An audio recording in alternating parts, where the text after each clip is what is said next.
Ikki xonali kvartira kerakmidi? Xohlasangiz bunisini oling, xohlasangiz bunisini oling. Birinchi bunisini obzor qilamiz. Ikki xona 63 metr kvadrat, kladovkali varianti. Bir boshdan obzor. Bu yoq taraf oshxonamiz, yonginasida mana umumiy sanuzel joylashgan. Xo'p, balkonchiki hovliga qaragan bo'ladi. Mana ko'rishingiz mumkin. Bolalar maydonchasi, mashina qo'yish uchun parkovkalar, tayyor kadastr, bir kunda oformlani. Uje odamlar ko'chib kirib yashashyapti. Bu uyimizning alohida jihati mana ko'rishingiz mumkin, o'zining alohida kladovkasi ham bo'ladi. Xohlasanglar bitta xona qilib foydalansanglar bo'ladi. Endi bu yoq tarafda bitta spalnyamiz, yonginasida bitta umumiy zalimiz bor. Mana kengligiga e'tibor beringlar. Yoqqan bo'lsa, hozirdan bitta like bosib qo'yinglar, nasib qilsin deganlar. Buni boshlanish to'lovi $23.500 kelsanglar yana gaplashamiz.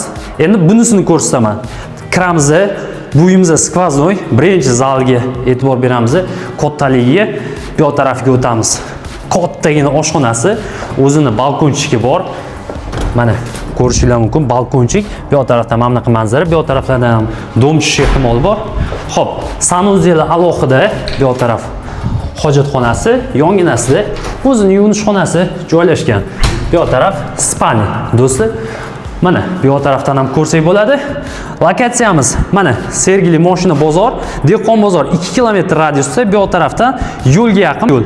Xohlasanglar Yakkasaroyga, xohlasanglar Mirobodga, xohlasanglar Yashnobodga chiqib ketasizlar. Lokatsiyamiz yaxshi. Uylarimiz bittasi 10-etajda joylashgan, bittasi 9-etajda joylashgan. Bu uyimizning boshlanish to'lovi $24.000, oylik to'lovi $6.400 dan.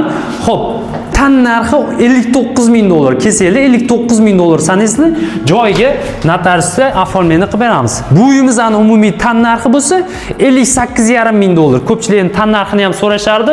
Uylarimiz yoqqan bo'lsa, like bosib qo'yinglar. Manzilimiz Sergeli Bobur mahalla turar joy majmuasi. Liftlarni ham ko'rsatib o'tib ketaman do'stlar.